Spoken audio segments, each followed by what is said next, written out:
kind of used to it. That's right. You don't take it for granted, but hey, it's been away from me for so long. It feels so sweet to return to that championship feeling.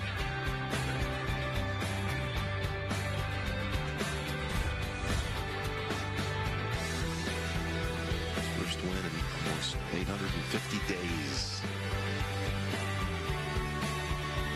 He's been quite open and honest about his struggles and how frustrated he's been. He said there to Amanda, he's his own worst critic. He's tough on himself. And now to be able to get this win here at Pebble Beach, what a feeling. Okay, after Morikawa sealed it, Mark Immelman spoke to Min-Woo Lee. Chef, you were cooking today. You put up a valiant round, just come up a buck shy. But the game's been trending, man. You've got to feel good where you are. Yeah, exactly. Especially at a course like this, you got to hit some good shots and wholesome putts, especially on pole late in the day. So, no, very happy with the way the game's going. I had, I guess, a couple chances. Played really good into the weekend, the previous tournaments, and yeah, I thought we could have a good chance if we keep playing well. And I'm glad we put 4 good rounds together. And you're going to a place up the road that's kind of very much like Australia in the course design. Yes, Riv, I absolutely love it. Played the USM there, played a couple tournaments there, and I got a few friends there. So played it a few times. I like the course. It's demanding, and yeah, you got to hit some good shots there too. So hopefully can keep going. Appreciate your time, man. Thanks. What a round he put up today, 65 and Min-Woo, but Morikawa 67, 129 over the weekend. 15 under on Saturday and Sunday at Pebble Beach. Here's his highlight package, starting at the 6th. That's crafty play right here. We spoke about how he's been struggling a little with the short game, so they're going with the fairway wood. Just amazing touch from that far out. Then at 7. And this is his weapon. I mean, the iron play is just generally spectacular. Just a little wedge down the hill.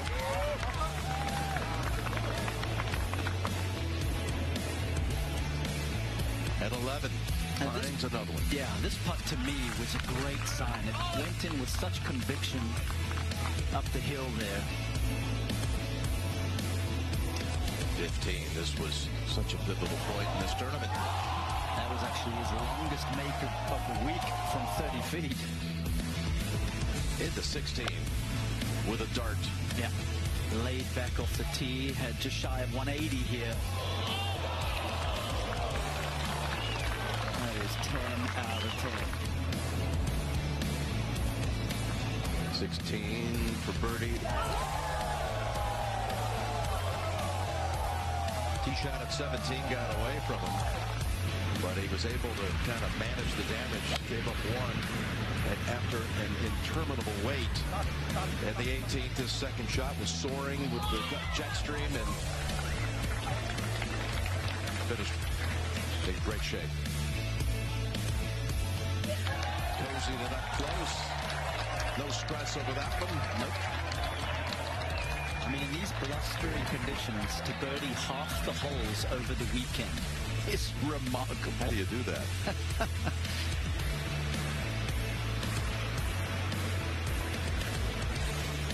So Morikawa wins it by 1 over Min-Woo Lee and Sepp Straka. Scotty Scheffler and Tommy Fleetwood share 4. We're going to do a little run it back with our man Johnson Wagner. This is going to be interesting. He's digging in already. Get a couple stretches in, Wags. Is this Miguel Angel or is this Johnson Wagner? Get that man a cigar. There it is. Another day we won't soon forget. Colin Morikawa is the champion at Pebble Beach.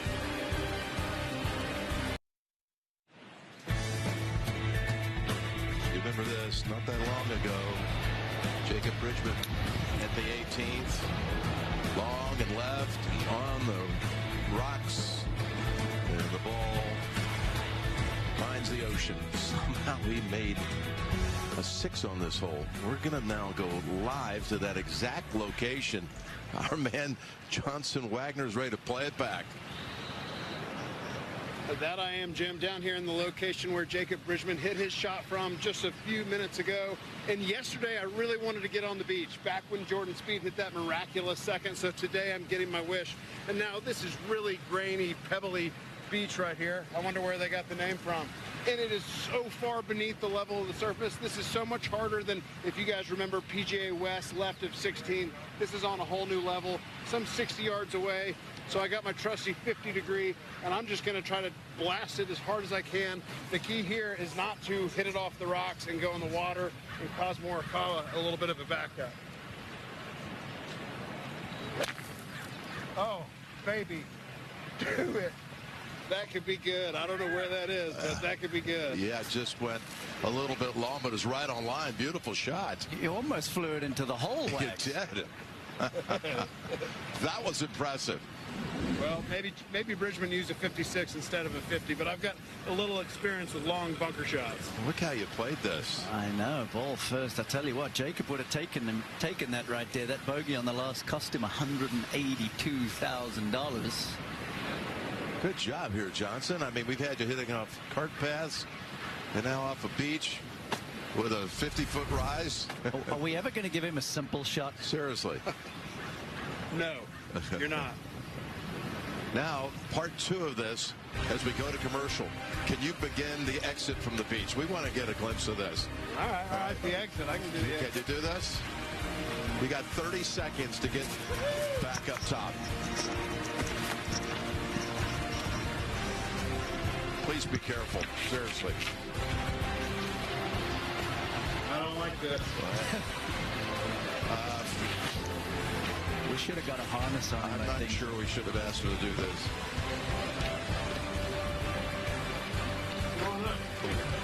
You're an athlete.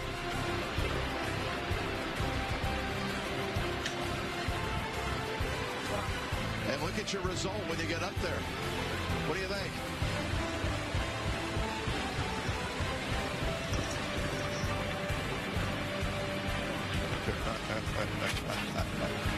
Yes, you made it. Yes, sir. A++. Got 11. The execution and the exit. Morikawa back in the winner's circle for a long time. More to come, no doubt, in his career.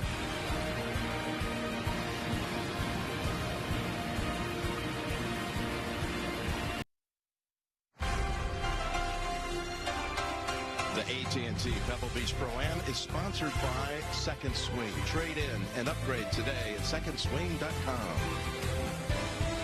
Progressive Insurance, bundle home and auto and save.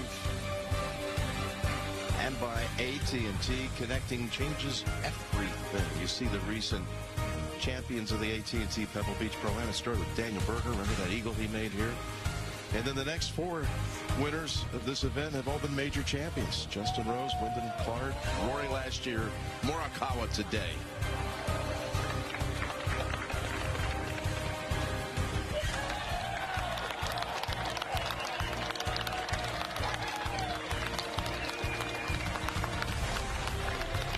First got introduced to playing golf in this area from some good friends who were following him in his college career from the Bay Area.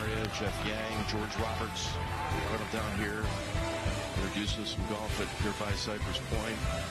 Got a lot of fans, certainly in the Bay Area and down this way at Pebble Beach. Now his name goes on the wall of champions. It was just a riveting day again. Oh, yeah. I just loved it. You had Scotty making a move when we were coming on the air, and he elevated all the way from 22nd to a tie for the lead. But his 63 with 3 eagles comes up short. Kind of like there's so many different subplots to it. But in the end, it's all about Colin. Yeah, just incredible play from him over the weekend. But it was so much fun, wasn't it? I mean, the uncertainty about the weather, the wind gusting back and forth, and players struggling down the stretch, just trying to keep it alive out there and give themselves an opportunity. And really, you think about that last hour. I mean, we had 5 or 6 guys that had a chance to go ahead and win this tournament. But Colin steps through with a great birdie there on 18. And you could just feel how much it means to him to get this 7th win. particularly after all the struggles, and then go ahead and announce to everybody that they're expecting their first child. Wow, what a moment. What is when you look at his game and you think about him winning a PGA and an Open championship, I mean, this is a player, he's got 2 legs of the Grand Slam. Right. I mean, he's still in his 20s. There's so much potential and upside for him. Yeah, it's such an interesting story with him because he had so much success early. And, you know, a lot of times at that point then you go ahead and start putting undue pressure on yourself. You think it's going to be like that all the time.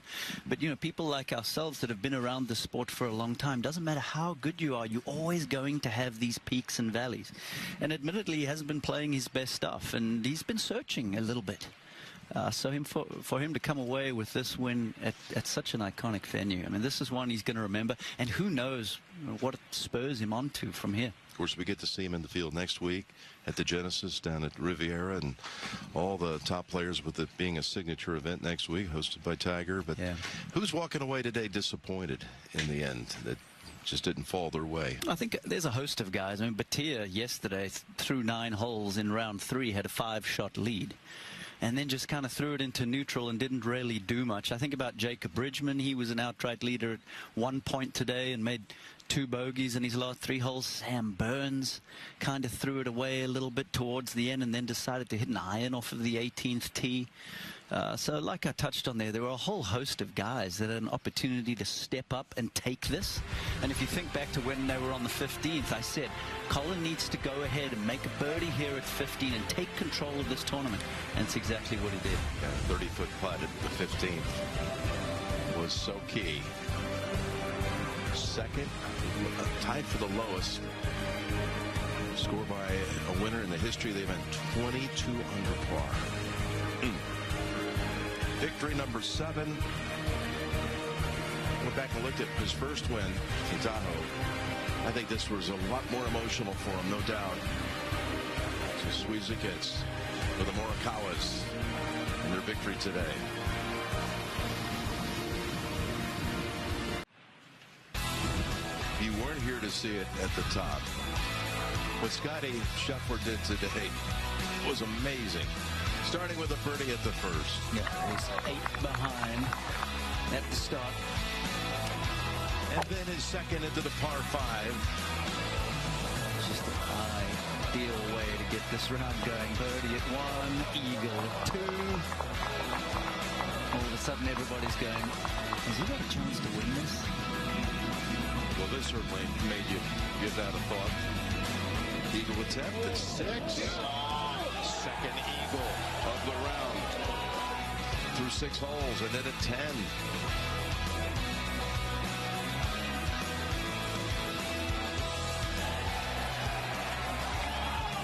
Seven under through his first 10 holes.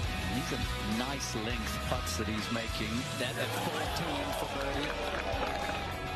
Statistically, the best putting round of his career. Look at 18. That's saying a lot. How about that shot from 186 on 18? A little draw against the wind. As long as they've been keeping records, no one's played the 4 par 5s in 1 round at Pebble in 7 under until Scotty Scheffler did today.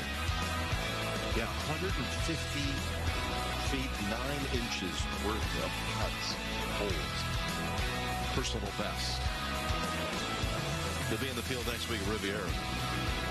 And once again, he'll be the guy to beat. Morikawa's FaceTiming family. That was a collegiate golfer at Pepperdine. They met when they both were in school. He was at Cal, she was at Pepperdine. Next week, we've got basketball. Who's in, who's out? We're going to find out on the NCAA March Madness preview show Saturday at 12:30 Eastern. Then Cincinnati taking on number 9, Kansas, in Allen Fieldhouse. And then Sunday, Big Ten battle as well. Ohio State and Michigan State. Of course, we're going to be continuing our West Coast swing back to that beautiful clubhouse perched above the valley below. Riviera, the Genesis Invitational. Full coverage on Saturday and Sunday. It's going to be great to be back there. Cannot wait. One of my favorite stops on tour. Morikawa will be there. They'll all be there. This is, again, going to be a continuum of the back-to-back signature events that Pebble Beach and Riviera are set up to be back-to-back.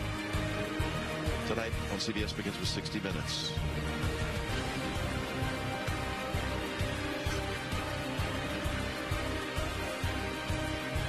Scotty made a valiant run, that's for sure. Including this laser into the 18th.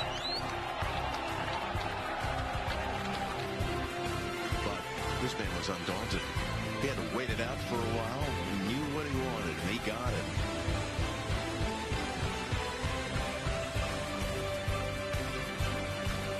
He's a champion again, and he's a father to be. Colin Morikawa is the champion at Pebble Beach.